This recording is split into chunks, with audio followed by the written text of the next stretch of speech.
Saviez-vous que les bactéries présentes dans vos intestins peuvent influencer directement votre humeur, votre comportement et même votre santé mentale? Que les troubles comme l'addiction, la dépression, l'angoisse ou même des maladies neurodégénératives peuvent s'améliorer considérablement en agissant sur les intestins?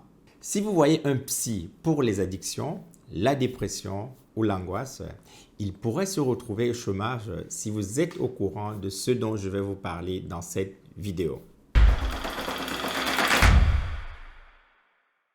Bonjour à tous et bienvenue sur le Vitalisme. Je suis Hervé Ndioya, naturopathe et passionné de physiologie. À travers cette chaîne, nous explorons la compréhension des solutions naturelles pour vous aider à retrouver un mode de vie qui augmente votre vitalité et améliore les performances de votre organisme dans tous les domaines. Si cet objectif vous intéresse, alors n'hésitez pas à vous abonner, à liker la vidéo pour qu'elle puisse atteindre d'autres personnes. Nous allons parler d'un sujet fascinant, la connexion entre nos intestins et notre cerveau. Vous allez découvrir comment en agissant sur vos intestins, vous pouvez améliorer de nombreux troubles tels que la dépression, l'angoisse et même certaines maladies neurodégénératives comme l'Alzheimer. Pendant des années, la science a souvent essayé d'aborder les maladies liées aux troubles de comportement en proposant des solutions focalisées uniquement sur le cerveau. Antidépresseurs, anxiolytiques, thérapie psychologique. D'ailleurs, ces approches continuent. Mais cependant, on constate que les personnes qui souffrent de ces maladies liées au cerveau, la dépression, les addictions, l'anorexie, l'épilepsie, l'angoisse, l'Alzheimer, ont le sentiment que malgré les multiples traitements, leurs symptômes persistent, voire s'aggravent même dans le temps. Certains se découragent finalement. Ces approches semblent donc montrer les limites à long terme. Et comme sur cette chaîne, nous sommes là pour vous apporter toujours des nouvelles informations et connaissances sur la santé naturelle, voici une autre approche pour ces personnes qui ne parviennent pas toujours à trouver des améliorations avec leur traitement actuel. Je précise que c'est une approche qui est validée scientifiquement. Elle établit qu'en réalité, il y a une connexion intestin-cerveau. Une relation directe entre notre cerveau et notre intestin. Il y a une partie de nos intestins que l'on appelle le microbiote intestinal qui contient des millions de neurones et de bactéries qui influencent notre comportement.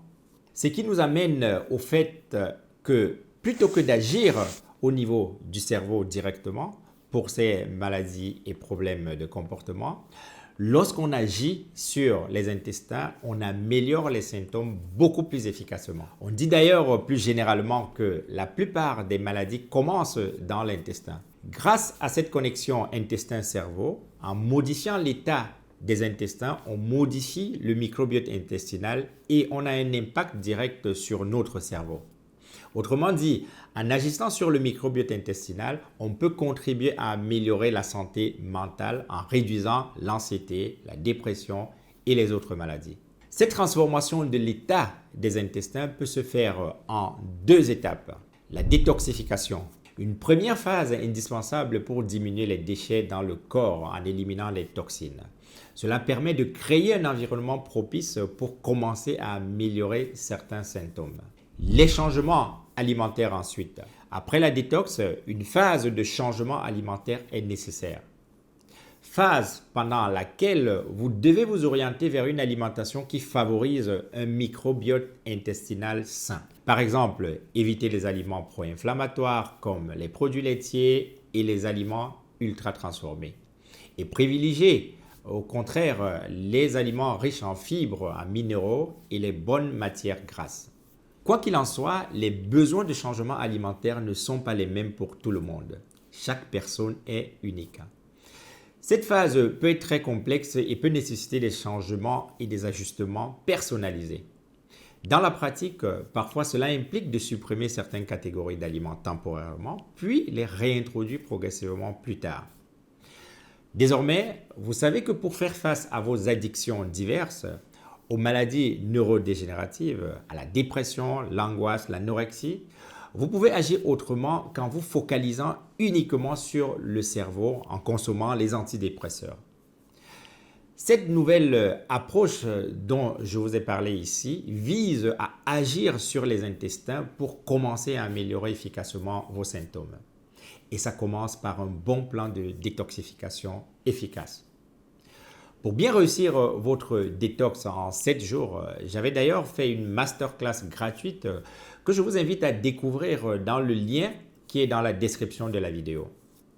Vous trouverez aussi le lien pour prendre un rendez-vous pour une analyse personnalisée de vos besoins de changement alimentaire. Ignorer l'importance de votre microbiote peut aggraver vos symptômes sans une détoxification et une alimentation adaptée. Les troubles peuvent persister et même empirer en limitant votre qualité de vie et votre bien-être général. En suivant cette nouvelle approche, votre amélioration est tellement significative que vous ressentez généralement plus d'énergie, une meilleure clarté mentale et une meilleure qualité de vie. Merci d'avoir regardé cette vidéo. N'oubliez pas de vous inscrire à notre masterclass pour réussir votre détoxification. Abonnez-vous à la chaîne et partagez cette vidéo avec d'autres personnes. À très bientôt.